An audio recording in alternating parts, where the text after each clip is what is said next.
మంచిది ప్రియమైన దేవుని వల్ల. ఇది ఎన్నో తరగతి? 3 రోజులు 4 రోజులు ఏం కాలేదుగా. అంటే మీరు వినే యాక్టివేట్ ఎలా ఉండాలని అడిగాను అనమాట. అంటే ఇది మొదటి రోజులో 3వ పాఠం. మీరు ఇప్పుడే సారిపోయినట్టు, అలసిపోయినట్లు, ఏదో అన్ని వినేసినట్లుగా మీరు ఉన్నారనుకో, చెప్పాలనుకున్న వాళ్ళకి ఆసక్తి తక్కువ. మీరు వింటున్నారా లేదనేది కూడా మాకు కూడా కొంచెం ఇబ్బందిగా ఉండేది. ఓకే, 3వ పాఠం దేవుని హెచ్చరిక. ప్రియమైన దేవుని వాళ్ళారా, హెచ్చరిక అనే మాట మనం ఎప్పుడు వింటాం? ఏమండి, ఎప్పుడు వింటాం? ఈ భూమి మీద కొన్ని విషయాల్లో మనం వింటుంటాం. తుఫాను హెచ్చరిక అంటే వర్షాలు పడేటప్పుడు, తుఫాను ఒక 3-4 రోజులు ఉన్నప్పుడు ఎక్కడ సముద్ర అలలు అంటే మనం జాగ్రత్త పడమని. ఇంకా ఎండ్ల కాలంలో పరంటగా వీచేటప్పుడు ఉష్ణోగ్రత ఎక్కువగా ఉందని కొన్ని హెచ్చరికలు చేస్తారు. ఇంకా వచ్చేసరికి రోడ్డు రవాణా సంస్థ వీళ్ళు కొన్ని హెచ్చరికలు బొమ్మలతో కూడి కూడా చేస్తుంటారు. ఎక్కడ రోడ్ల మీద వెళ్ళినప్పుడు కొన్ని గుర్తులు ఉంటాయి. ఇదిగో ఇట్లా రైట్ సైడ్ తిరగాలి, ఇటు వెళితే ప్రమాదకరం. మళ్ళీ ఇదిగో ఇక్కడ అక్కడ ఏదైనా వర్క్ చేస్తుంటే కొన్ని జెండాలు బాధ్యతను అక్కడ ఏ ఒకటి అట్టనేసి పెడతారు, డేంజర్ అని. అంటే అవన్నీ ఏంటి? హెచ్చరికలు. ఇంకా మనం స్కూల్లో కానీ లేకపోతే అనేక సందర్భాల్లో, ఇందాక తమ్ముడు స్వరూపం కూడా చెప్పాడు కదా, మనం బాత్రూమ్కి వెళ్ళేటప్పుడు టాపులు అవి జాగ్రత్తగా ఎందుకు కొన్నాళ్ళ పాటు మనం వాటిని ఏం చేయాలి? కొనసాగించుకుంటూ ఉండాలి కదా. వస్తువులు పాడు చేయబాకండి. కొన్ని సందర్భాల్లో బాత్రూమ్ మీద రాస్తుంటారు, ఇచ్చట మూత్ర విసర్జన చేయలేదు. ఏంటిది? హెచ్చరిక. అంటే ఆ ప్రాంతంలో మూత్ర విసర్జన చేయకూడదు. ఇట్లా ఎన్నో హెచ్చరికలు మనం చూస్తూ ఉంటాం. ఇంకా కుటుంబంలో అయితే పిల్లల పట్ల యజమానులు గాని, తల్లులు గాని, తండ్రులు గాని కొన్ని హెచ్చరికలు చేస్తూ ఉంటారు. ఏం హెచ్చరికలు? పలానింటికి పోవద్దని, మీరు పలానోళ్ళతో సావాసం చేయొద్దని, ఇట్లా కొన్ని హెచ్చరికలు మనకి చెప్తూ ఉంటారు. ఎందుకు చెప్తారు హెచ్చరికలు? అసలు హెచ్చరికలు చేయాల్సినంత అవసరం ఏంటి? వాటి వల్ల తెలుసుకోవాల్సిన విషయం ఏంటి అంటే, దేవుని లక్షణాల్లో ఎన్నో లక్షణాల గురించి మనం దేవుని గురించి జ్ఞానం ఇవాళ సంపాదించుకున్నాం. అదే కదా టైటిల్. వాటిలో దేవుని కోపం ఉన్నారు, దేవుని ఆశీర్వాదం ఉన్నారు, దేవుని హెచ్చరిక కూడా. ఇవన్నీ మనకు ఎందుకు తెలియాలి? మన జీవితాల్లో మనం నేర్చుకొని, మన నడవడికలో గాని, మనం వెళ్ళే స్కూల్లో గాని, సంఘంలో గాని, సేవకుల మధ్య గాని, ప్రతి ఒక్కరి పట్ల మనం ఏం చేయాలి? ఎన్నిటిని మనం ఆలోచింపజేస్తున్నాడు దేవుడు. మన విధి విధానాలన్నీ మార్పు చెందాలి. మార్పు చెందినప్పుడు దేవుడు సంతోషపడతాడు. అందుకని దేవుడు ఏం చేస్తున్నాడు? మనకి సేవకుల ద్వారాగా ఈ సమాజంలో మీరు ఒకటి గమనించండి, ఇవాళ ఈ దసరా సెలవులు ఎంతో మంది ఉన్నారు కదా. ప్రార్థనకు వెళ్ళే వాళ్ళు ఉన్నారు, ప్రార్థనకు వెళ్ళని వాళ్ళు ఉన్నారు, ఎంతో మంది రకరకాలు ఉన్నారు కదా. మీరే ఎందుకు ఇక్కడికి వచ్చి కూర్చున్నారు? దేవుడు అంటే మీరు ఇష్టపడ్డారు కనుక దేవుని హెచ్చరిక మీకు తెలిసిపోయింది. అంటే మనం ఉన్న కాలంలో దేవుని గురించి మాట వినకపోయినా, దేవుని మాట వినపడుతున్నప్పుడు కూర్చోకపోయినా, దేవుని కోపం మన మీదకి వస్తుందన్న హెచ్చరిక మనం అంతా ముందుగా సంఘాల్లో గాని, సేవకుల మధ్య గాని, ఏదన్నా బైబిల్ నిత్యం చదివేవాళ్ళ ద్వారా కానీ మనం విని ఉన్నాం. కనుక ఆ హెచ్చరిక అంటే మీరు భయభక్తులు కలిగిన పిల్లలు, అంతే కదా. ఈ విషయాలన్నీ మేము మొట్టమొదట నిజంగా ఇందాక తమ్ముడు చెప్పాడు కదా, సత్యబాబు సేవకులు చెప్పారు. ఎందుకంటే ఈనాటి కాలంలో మీరు ఎంతో అదృష్టవంతులు. మా తల్లిదండ్రుల టైంలో ఇవన్నీ చెప్పిన వాళ్ళు లేరు, కనీసం పరిచయం చేసిన వాళ్ళు కూడా లేరు. మేము వచ్చేసరికి ఎంతో మందిని దాటుకుంటా వస్తే గానీ మీ దగ్గరికి ఈ జ్ఞానం రాలా. మళ్ళీ స్వరూప గాని, అమ్మాయి సిస్టర్, ఇంకా వీళ్ళంతా ఏంది, వాళ్ళు సేవకుల కాడ నేర్చుకున్న విధానాన్ని ఇదిగో 10 సెమినార్లు, కష్టాలు, ఇందులో బాధలు ఎన్నో ఉంటాయి. మీరు స్కూల్కి వెళ్తారు కదా, స్కూల్కి వెళ్తే మీకు కావాల్సిన వస్తుంటే మీరు ఆనందపడతారు. దాని వెనక తల్లిదండ్రులు చాలా కష్టం ఉంటది. ఎందుకంటే కొన్ని విషయాలు మీకు హెచ్చరికలుగా తెలియకపోతే మనం ఏంటంటే అన్ని వాడేసే విషయంలో గాని, అన్ని విషయంలో వ్యర్థంగా చేసేస్తాం. అంటే డబ్బులు అంటే కొంతమందికి లెక్క సంబంధం. కనుక ప్రియమైన దేవుని వల్ల కొన్ని మాటలు మనం దేవుని హెచ్చరిక ఏ విషయాల్లో హెచ్చరించాడో, ఏ విషయాల్లో దేవుని హెచ్చరికలు మన పైన ఉంటాయో అన్న విషయాన్ని మనం కొన్ని చూసుకుందాం. మొట్టమొదటగా ఒక వాక్యాన్ని చదివి ముందు కొనసాగుదాన్ని ప్రియమైన దేవుని వల్ల తీయండి. ప్రకటన గ్రంథం 22వ అధ్యాయం. ఏమండి? ప్రకటన గ్రంథం 22వ అధ్యాయం 18 నుంచి చదవండి. 2 వచనాలు 18, 19. ఈ గ్రంథమందు ఉన్న ప్రవచన వాక్యములు విను ప్రతి వారికి నేను సాక్ష్యం ఇచ్చిందేమనగా, ఎవడైనను వీటితో మరి ఏదైనాను కలిపిన ఎడల ఈ గ్రంథములో రాయబడిన తెగుళ్ళు దేవుడు వాళ్ళకంట ఏం చేస్తాడంట? కలుగు చేస్తాడంట. అంటే ఈ గ్రంథంలో ఉన్న ప్రతి మాటను మనం ఏం చేయాలి? ఏదన్నా కలపకూడదు, ఏదన్నా తీసివేయకూడదు. అలానే ఉన్నాయి, మనం పాటించకుండా, చదవకుండా, నేర్చుకోకుండా ఉండకూడదు. ఇదేమనుకుంటున్నారు? హెచ్చరిక అనుకుంటున్నారా? హెచ్చరికే కదా. అంటే 66 పుస్తకాల్లో దేవుని ద్వారాగా, మనకి పరిశుద్ధాత్మ ద్వారాగా, ఆయా భక్తుల ద్వారాగా పలకబడిన మాటలు మనం ఏం చేయాలి? మొట్టమొదట చిన్నపిల్లలు కదా, యవనస్తులు కదా, మీరంతా మొట్టమొదటిగా ఏం చేయాలి? మీరు ఇప్పుడు వెళ్ళేసేసి ఒక రోజంతా పని చేయమంటే చేయగలుగుతారా? చేయలేరు. ఎందుకంటే మీ వయసు గాని, మీ బలం గాని కొంచెం తక్కువగా ఉంటది. కనుక ప్రతి ఒక్కరు అన్ని విషయాల్లో అభివృద్ధి అవ్వాలని తల్లిదండ్రులు ఏం చేస్తున్నారు? మొట్టమొదట చదువు చదివిస్తున్నారు, దేవుని వాక్యం దగ్గర సంఘానికి రప్పిస్తున్నాడు. ఇవన్నీ చేస్తున్న మనం అందరం ఏం చేయాలి? మొట్టమొదట బైబిల్లో ఉన్న ఏ మాటలో కూడా మనం ఒకటి తీసేయకూడదు, ఒకటి కలపకూడదు. ఎందుకు కలపకూడదు? హెచ్చరిక చెబుతున్నాడు. అంటే వీటి వల్ల ప్రమాదం ఉన్నదా అంటే ప్రమాదం ఉన్నది. ప్రమాదం ఉందనే కదా మొట్టమొదటి ఇప్పుడు రోడ్డు రవాణా వ్యవస్థలో రోడ్డు మీద ఇదిగో డేంజర్ లైట్ పెడుతుంటారు. ఇంకా ఇందాక చెప్పే కదా, సముద్రం అలల వైపు వస్తున్నప్పుడు 3 రోజులు తుఫాను అన్నప్పుడు ఏంటి? ఆరెంజ్ అని, రెడ్ అని, ఇంకా గ్రీన్ అని సిగ్నల్స్ ఇస్తారు. అంటే డేంజర్. రెడ్ అంటే డేంజర్. దేవుడు కూడా మనకు అసలు హెచ్చరిక ఎందుకు తెలియజేయాలనుకుంటున్నాడంటే మనం కూడా డేంజర్ లో పడిపోతామని. ప్రియమైన దేవుని వల్లరా మరొక మాట చూడండి. అంటే వాక్య విషయంలో మనం ఒకటి కలపకూడదు, ఒకటి తీసేయకూడదు. అన్ని విషయాలు మనం ఎల్లప్పుడేంటి తెలుసుకోవాలి. ఎలా తెలుసుకోవాలి? ఇక్కడ చూడండి, 2 కొరింథీయులకు రాసిన పత్రిక 1వ అధ్యాయం 13వ వచనం చూడండి. ఏమండి? మీరు చదువుకొని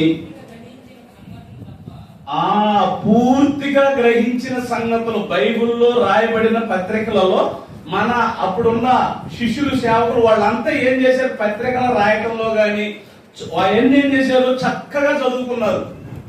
మనోళ్ళు ఇప్పుడు ఏం నేర్పించారంటే బోధన విధానంలో చిన్నపిల్లలకు మొట్టమొదటి కానించేసి ఏం నేర్పించారు? ముందు మీరు అన్ని విషయాలు ప్రార్థన చేయమంటారు. అది ఒక్కటేనా? చిన్నపిల్లలుగా అది ప్రార్థన చేసుకోవడం మంచి లక్షణమే, అందుట్లో ఎలాంటి సందేహం లేదు. ప్రతి ఒక్కరు మొట్టమొదటి ఏం చేశారు? ఏ విషయానికి కూడా ముందు ప్రార్థన చేయమంటారు. ఏం బైబిల్ చదువుకోమని చెప్పొచ్చుగా.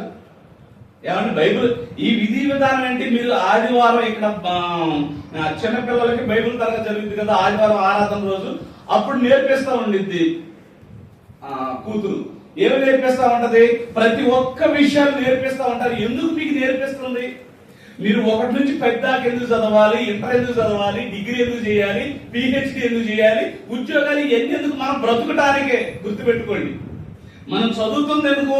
తల్లిదండ్రులు మీరేదో సంతోష పెడతారని కాదు, మీరు ఉద్యోగాలు వస్తే తల్లిదండ్రులు బాగా చూస్తారని కాదు, వాళ్ళు చూసుకుంటూ మీ బ్రతుకు బాగుంటదని. అలాగనే మనం వాక్యాలు కూడా చదువుకోవాలి, చక్కగా చదువుకోవాలి. రోజుకింతని గోల్ పెట్టుకోవాలి. ఎందుకు? దేవుడు చెప్పాడు కదా, హెచ్చరిక చెప్పాడు కదా. ఏమని? ఈ గ్రంథమున్న రాయబడిన ప్రతి ఒక్క విషయం ఒకటి కలపకూడదు, ఒకటి తీసేయకూడదు. అంటే ఖచ్చితంగా ఉండాలి. హెచ్చరిక చెప్తున్నాడు అన్నమాట. ఖచ్చితంగా ఉండాలి. అంటే క్రైస్తవుడైన ప్రతి ఒక్కడికి తెలియాలి. అది చిన్న పిల్లలప్పటి నుంచే మొదలు పెట్టాలి ప్రతి ఒక్కడు.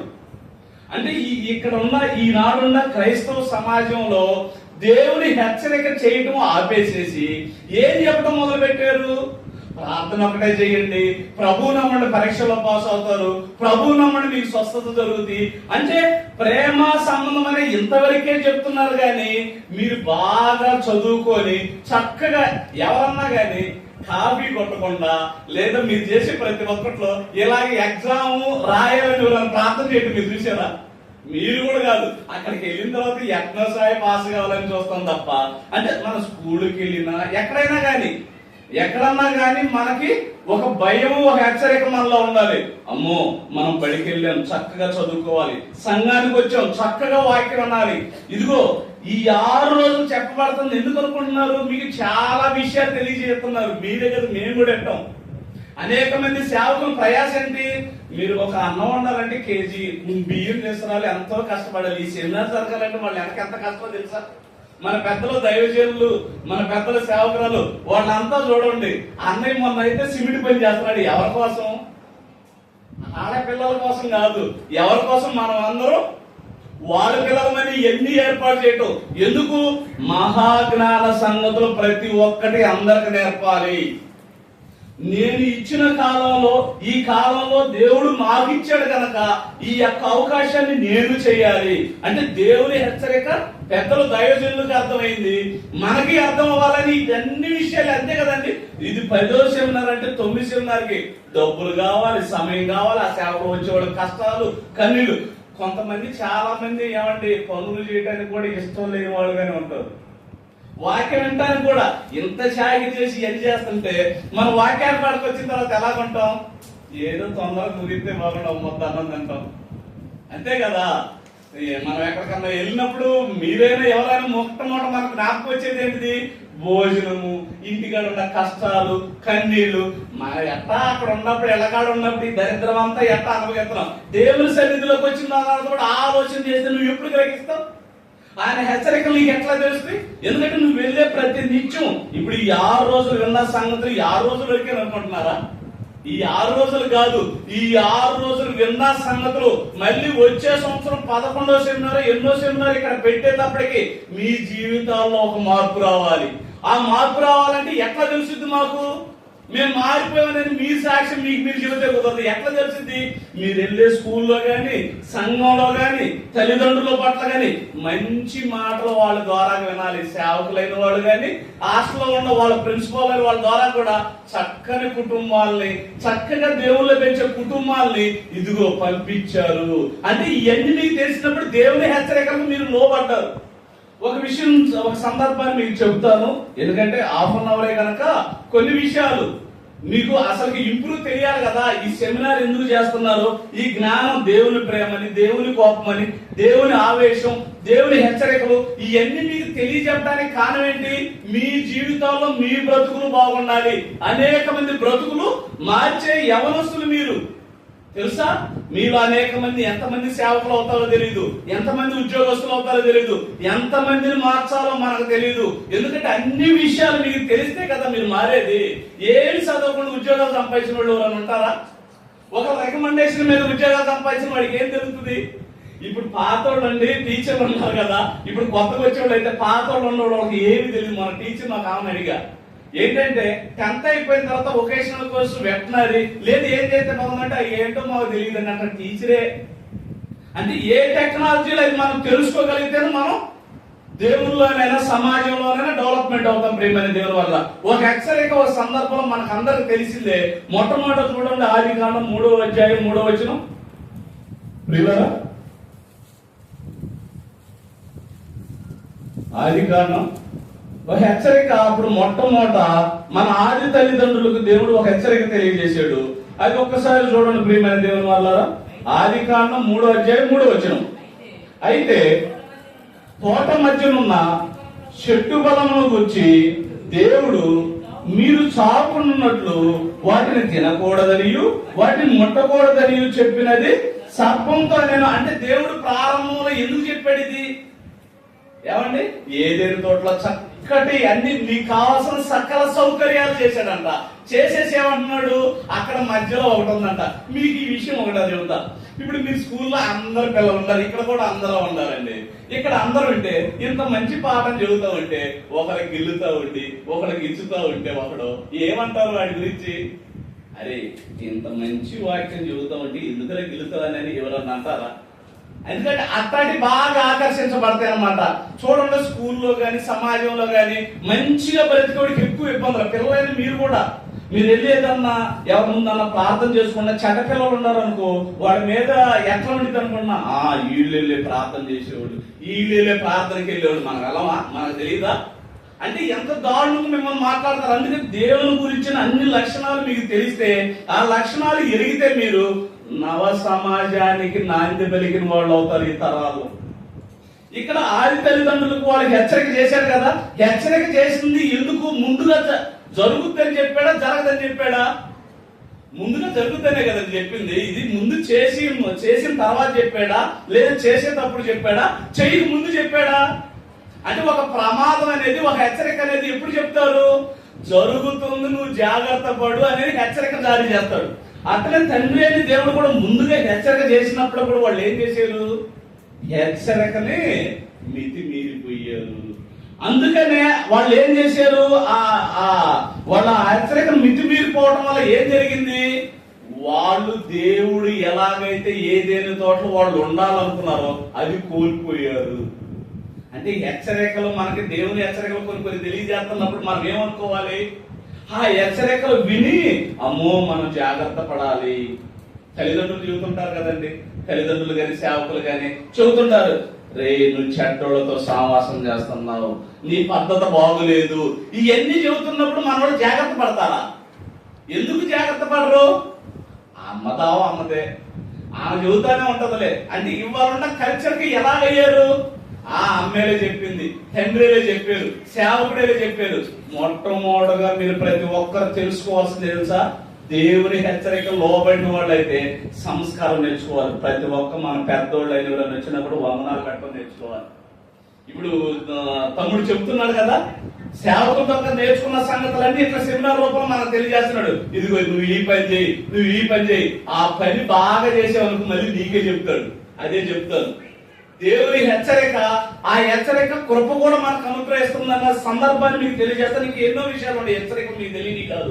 ఆదాముల విషయంలో హెచ్చరిక చేశాడు, తర్వాత రాజుల విషయంలో ఆనాడు ప్రవర్తన ద్వారా ఎన్నో హెచ్చరికలు చేశాడు. ఎన్ని హెచ్చరికలు చేసినా కూడా మారిన వాళ్ళుగా ఉన్నారు. మారిన వాళ్ళు, దేవుడు నమ్మిన వాళ్ళు, వాళ్ళకి మంచి లోకంలో పరదేశంలో వాళ్ళు ఉంటారు. ప్రేమ అయితే ఇవాళ సంఘం ద్వారాగా మనకు దేవుడు తెలియజేస్తున్న హెచ్చరిక ఏంటి? కొన్ని విషయాలు మీకు తెలియజేసి నేను ముగిస్తాను. ప్రియమైన దేవుని వాళ్ళ చూడండి, ప్రియమైన దేవుని వాళ్ళ అపోస్తుల కార్యములు 2 విషయాలు చెప్పేసి నేను ముగిస్తాను. అపోస్తుల కార్యములో 13వ అధ్యాయం 43వ వచనం, రెండో మాట. అపోస్తుల కార్యములు 13వ అధ్యాయం 43వ వచనం, రెండో మాట.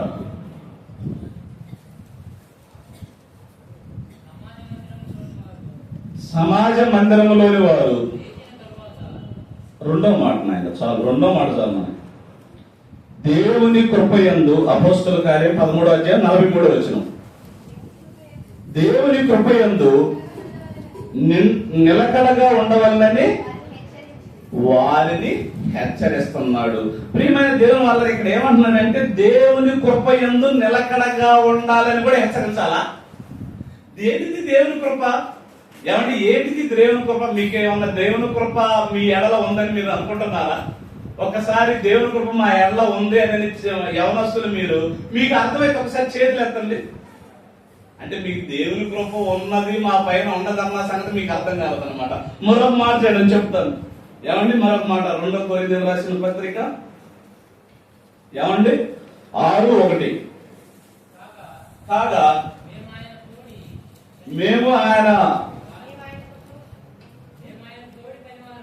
మేము వారి తోటి పనివారమై మీరు పొందిన దేవుని కృపను వ్యర్థం చేసుకొనవద్దని మిమ్మల్ని వేడుకుంటున్నాను. వీళ్ళు కృప పొందారంట. ఏం కృప పొందారు? ఏమంటే దేవుడు ఎవరో తెలుసుకోవడం కృప పొందటం అండి. ఇందాక అన్నయ్య గారు చెప్పారు కదా ఆశీర్వాదం గురించి. అసలు మీరు దేవుని సన్నిధిలోకి రావడం అంటే దేవుని కృప పొందిన వాళ్ళు. ఈ మాటలు చెబుతుంటే వింటున్నారంటే మీరు దేవుని కృప పొందిన వాళ్ళు. మీకు తెలియదు అనమాట. ఇప్పుడు మిగతా వాళ్ళు ఏం పొందలేదు, దేవుని కృప పొందలా. అందుకే వాళ్ళు రోడ్ల మీద తిరగటం. ఎందుకు వాళ్ళు ఊర్లో వచ్చేస్తే అన్నని చెల్లెని బంధువులని వెళ్ళిపోయారు. దేవుని కృప తెలిసిన వాళ్ళైతే ఉన్న ఈ 10 రోజుల్లో దేవుని మాట వినాలి, దేవుని గురించి నేర్చుకోవాలి, దేవుని గురించి ఎన్నో సంగతులు తెలియాలి. అవి మా జీవితాల్లో మేము వెళ్ళే స్కూళ్ళలో అయినా మేము సమాజంలో అయినా ప్రతి ఒక్కరి పట్ల వినయ విధేయాలతో నడుపుతామని తెలుసుకుంటారు. దేవుని కృప పొందిన వాళ్ళు ఎవరు? దేవుని కృప పొందిన వాళ్ళు కనుకనే మీరు ఇక్కడికి వచ్చున్నారు. దేవుని కృప ఇంకా ఎవరు? దేవుని కృప పొందిన వాళ్ళు కనుకనే మారు మనసు పొందుతారు. దేవుని కృప పొందిన వాళ్ళు కనుక వాక్యం చెప్పగలుగుతారు. దేవుని కృప ఆ కృప యందు నిలిచి ఉండాలంట. వచ్చారు ఈ 6 రోజులు వినేవాళ్ళు ఎంతమందో, రాసుకునే వాళ్ళు ఎంతమందో, దీనికి పరిచయం చేసేవాళ్ళు ఎంతమందో. ఇదనే కాదు, నిత్యం మీరు ఉండా చోటకాడైనా సంఘాలైనా ఉండా చోటకాడైనా అది కృప. దేవుని పని చేయటం కృప అండి. దేవుని దగ్గర ఉండి కూర్చొని వినటం కృప. ఈ సంగతులు నిలకడగా ఉండని హెచ్చరిస్తున్నాడు చూడండి. దానికి హెచ్చరించాలా? మరి హెచ్చరించాలి. ఎవడెవడ మాట ఇన్ని పరిస్థితుల్లో లేదు కదా. ఆ లోకంలో వాళ్ళు అదే పరిస్థితుల్లో ఉన్నారు. దేవుళ్ళకి వచ్చిన వాళ్ళు కూడా ఎలా ఉన్నారు? దేవుళ్ళకి వచ్చిన వాళ్ళు తల్లిదండ్రుల మాటలు వినేవే. కృప పొందిన మీరు తల్లిదండ్రుల మాట్లాడకపోవటం ఏంటండి? కృప పొందిన మీరు సేవకుల మాట్లాడకపోవటం ఏంటి? కృప పొందిన మీరు ఉదయాన్నే లేకుండా ప్రార్థన చేసుకోకపోవటం ఏంటి? కృప పొందిన మీరు ఇంకొకరు మాదిరికరంగా వందనాలు చెప్పకపోవటం ఏంటి? ఇదంతా ఏంటి? నిలకడగా ఉండాలి కనుక మీకు చెప్పాలి. అంతే కదండి. ప్రారంభంలో మీరు ఏం చేస్తారు? పోంగల్ని మీకు పలకిచ్చేసి ఆలు అవి రాపిస్తారు తప్ప పోంగల్ ఒక సబ్జెక్ట్ చెబుతారండి. మీకు ఎవరు చెబుతారా? ముందు ఆలు నేర్పిస్తారు, ఒంటులు నేర్పిస్తారు, తర్వాత పదాలు, తర్వాత ఇన్ని భారాలు 20 పదాల్లో చదవమంటారు, తర్వాత పాటలు వస్తాయి, తర్వాత ఎగ్జామ్స్ వస్తాయి. అట్లా 1 by 1 మరి ఎందుకు? మీ జీవితం ఎంత స్టాండర్డ్ ఉందో ఎల్కేజీ, యూకేజీ, 1వ తరగతి కంటే ఇట్లా మెరుగుపరుచుకుంటా ఉంటారు అన్నమాట చదువుల్లో. అది ఇది అక్షరాభ్యాసంలో ఇది నేర్పిస్తున్నారు. మరి దేవుని అభ్యాసంలో మీకు ఏం నేర్పించాలి? దేవుని ప్రేమ తెలియాలి, దేవుని కోపం తెలియాలి, దేవుని ఆవేశం తెలియాలి, దేవుని హెచ్చరికలు తెలియాలి. ఏ ఏ పరిస్థితులు ఇవన్నీ మన మీదకి వస్తాయో కూడా మీకు తెలియాలి. ప్రియమైన దేవుని వల్ల వాటి ఎట్లా ఉండాలంటున్నాడు? ఏమండి 2 కొరింథీయులు 6 మీరు పొందిన దేవుని కృపను వ్యర్థం చేసుకొనవద్దు. మీరు కృప పొందారు కదా, మీరు కృప పొందారు. కృప పొందిన మీరు వ్యర్థం చేసుకోకూడదు. విన్న మాటలు గాని మీకు పాటలు పాడటం వచ్చే దేవుని కృప ఉందా? ఆ పాటలు పాడటం ఇంకా కంటిన్యూగా ఇంకా మెరుగా సింగర్లు అయ్యే పరిస్థితికి రావాలి. ఇప్పుడు మీకు ఏ విషయాలైనా సరే యవ్వన వయసులో ఉన్నారు కనుక పాటలు పాడవచ్చు. ఆ పాటలు పాడటంతో పాటు ఏం వాళ్ళు సింగర్లు కావాలంటే వాటిలో కొన్ని పదాలు ఉంటాయి.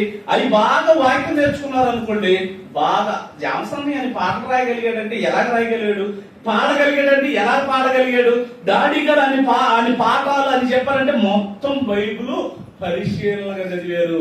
అంటే చిన్నప్పటి నుంచి తండ్రి గారిని ఎవరు వాళ్ళ తల్లిదండ్రులు ఎలా పెంచారు? ఈ విధానంలో పెంచారు. మన తల్లిదండ్రులు పెంచాల్సింది మనల్ని ఎవరు పెంచుతున్నారు? సేవకులు పెంచుతున్నారు. అంటే ఇప్పుడు తల్లిదండ్రుల కన్నా వాస్తవంగా ఎవరు గొప్పోళ్ళు? సేవకులే గొప్పోళ్ళు. ఎందుకు? ఆత్మీయంగా పెంచుతున్నారు, శరీరకంగా పెంచుతున్నారు. దేవుడితో కూడిన ఏ అయినా కూడా ప్రతి ఒక్కటి చెప్పగలుగుతున్నారు. ప్రియమైన దేవుని వల్ల. చివరిగా ఈ ఒక్క మాట చెప్పేసి నేను ముగిస్తాను. ఆకలి అవ్వకుండా. టైం ఏమైనా ఓవర్ అయింది అనుకుంటున్నారా? ఏం కాల, ఇంకా నా టైం ఇంకా 5 నిమిషాలే ఉంది. ఈ ఒక్క మాట చెప్పేసి మీకు ఇస్తే, ఈ ఒక్క మాట చెప్తే బాగుంటుంది మీకు. ఎందుకంటే యవ్వనస్తులుగా మీరు హెచ్చరికతో ఉన్న ఒకనాడు సేవకుడు ఈ తీతు రాసిన పత్రికలు ఏం చెబుతున్నాడు చూడండి ప్రియమైన దేవుని వాళ్ళారా. తీతు పత్రిక 2వ అధ్యాయం ఈ ఒక్క మాట చెప్పేసి ముగించుకున్నాం ప్రియమైన దేవుని వాళ్ళారా. తీతు రాసిన పత్రిక 2వ అధ్యాయం 10 నుంచి ప్రియమైన దేవుని వాళ్ళారా.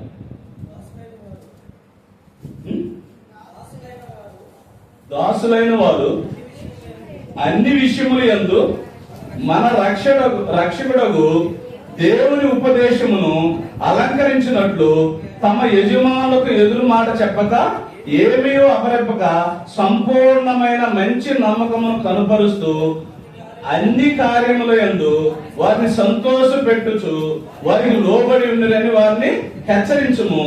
ఏలయనగా సమస్త మనుషులతో రక్షణమైన దేవుని కృప ప్రత్యక్షమై మనము భక్తిహీనతను, ఇహలోక సంబంధమైన దురాశను విసర్జించి శుభప్రదమైన నిరీక్షణ నిమిత్తం అనగా మహాదేవుడకు మన రక్షకుడైన యేసుక్రీస్తు మహిమ ప్రత్యక్షత కొరకు ఎదురు చూస్తూ ఈ లోకములో స్వస్థ బుద్ధితోను నీతితోను భక్తితోను బ్రతుకుతున్నవన్ను ఆయన సమస్త దుర్నీతి నుండి మనల్ని విమోచించి సత్క్రియల యందు ఆసక్తి గల ప్రజలను తన కోసము పవిత్రపరుచుకొని తన సొత్తు అంటే 15 వచనం నుండి తిమోతి గారి గురించి చెబుతున్నాడు.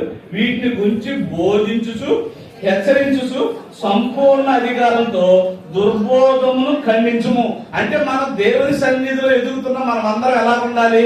ఇవాళ సమాజంలో చూస్తే యూట్యూబ్లో గాని అనేక సందర్భాల్లో మనం సమాజంలో ఉన్న సంఘాలు ఎన్ని చేస్తుంటే ఏ బోధ ఏదో నమ్మే పరిస్థితుల్లో చిన్నపిల్లగా మనకు కూడా కొన్ని డౌట్లు వస్తూ ఉంటాయి. కనుక మనం ఏం చేయాలి? మొట్టమొదటి నుంచి మనం ఏం చేయాలి? ఇంకా కొన్ని సందర్భాలు చూడటం ఇంకా సమయం లేదు కనుక నేను ఈ మాట చెప్పేసి నేను ముగిస్తాను. ప్రియమైన దేవులారా, అంటే మన వాక్య విషయంలో ఎలా ఉండాలన్నారు ప్రకటన గ్రంథంలో? ఒకటి తీసేయకూడదు, ఒకటి కలపకూడదు. ఏమండి? ఆయన హెచ్చరిక, పెళ్లి హెచ్చరికలు కూడా ఉందా? దేవుని జతపరిచిన వారిని వేరు చేయకూడదు. ఇంకా దేవుని సన్నిధిలో వచ్చే పిల్లలను కూడా ఆటంకపరచకూడదు. ఇవన్నింటి హెచ్చరికలు. అంటే దేవుని హెచ్చరికలు ఎవరి కోసం? మన కోసమే. వచ్చిన మనం వాక్యం విని ఆ వాక్యంలోని లోతులు తెలుసుకొని మన జీవితంలో మనం నడుచుకోగలిగితేనే మన దేవుడు మనకు అర్థం అవుతారు తప్ప, దేవుని హెచ్చరిక మనం లోబడిన వాళ్ళు అవుతాం తప్ప, మనం విని మన ఇష్టానుసారం మనం బ్రతికితే మాత్రం దేవుని హెచ్చరిక కాదు, దేవునికి లోబడిన వాళ్ళు అవుతాం. కనుక ప్రియమైన దేవుని వాళ్ళారా, మీకు ఇచ్చిన అదృష్టాన్ని 6 రోజులు చక్కగా నోట్సులు రాసుకోండి. మీతో పాటు మేము కూడా రాసుకుంటాం. చక్కగా చెప్పే ప్రతి ఒక్కటి ఏ విషయాలైనా సరే ఇక్కడికి వచ్చిన తర్వాత కూడా అల్లర్చల్లరగా బయటకు తిరుగుతా. ఎందుకంటే కొన్ని సంవత్సరాల నుంచి మీరు నేర్చుకొని కొన్ని పిల్లల బాధ్యతలు అనేక బాధ్యతలు ఉంటాయి కనుక పెద్దవాళ్ళు లేదా అన్నాళ్ళు వాళ్ళు అటు ఇటు తిరుగుతుంటారు. మీరు తిరగబాకండి. ఆ పాస్టర్ గారు తిరుగుతున్నారులే, వాళ్ళు తిరుగుతున్నారు అని వాళ్ళ మీద ఒక మీరు పెట్టుకుని వచ్చిన మీరు ఈ 6 రోజులు ఏం చేయాలి? చక్కగా రాసుకోవాలి. ఇది ఎన్నోది? 3వ రోజు కాదు, చివరి రోజు కాదు. మీరు ఇప్పుడు వినే ఆసక్తి, రోజు వినే ఆసక్తి బట్టి ఏమనుకోవాలి? మన పెద్దలు శ్యామక్క గారు కానీ, పెద్దలు లోకన్నయ్య గారు కానీ, అలాగే స్వరూప గాని, వాళ్ళందరూ ఏమనుకోవాలి? ఇంకా అనేక సెమినార్లు ఇంకా సంవత్సరంలో 2 చేయాలనుకోవాలి. ఏ సెమినార్లు పెట్టడం? పిల్లలు ఒక్కళ్ళు వినేవాళ్ళు లేదులే, ఒక్కళ్ళు సరిగ్గా బ్రతికేవాళ్ళు లేరు అన్నట్టుగా మన బ్రతుకు. అంటే ఈ 6 రోజులు ఉన్న బ్రతుకును బట్టి భవిష్యత్తు సంవత్సరం లేదా మన జీవిత కాలం మన కుటుంబాలు కానీ ప్రతి ఒక్క చోట కూడా మన భక్తి, మన విధానం, మన విధి విధానాలు ఉంటాయి తప్ప మనం ఎక్కడే సరిగా ఉన్నప్పుడు మీ గురించి 100% రాసేసుకుంటారు సేవకులు ఏదో గమనించాలే, తల్లిదండ్రులు ఏదో గమనించాలి అని అనుకోబాకండి. ఎందుకంటే ఈ విషయాలన్నీ మీకు తెలియజేయాలని. కనుక ప్రతి ఒక్క విషయాన్ని చక్కగా నేర్చుకోవాలని కోరుకుంటూ ఈ నా మాటలు ముగిస్తున్న ప్రార్థన చేసుకుందాం. తల వచ్చినట్లయితే ప్రార్థన చేసుకున్నాం.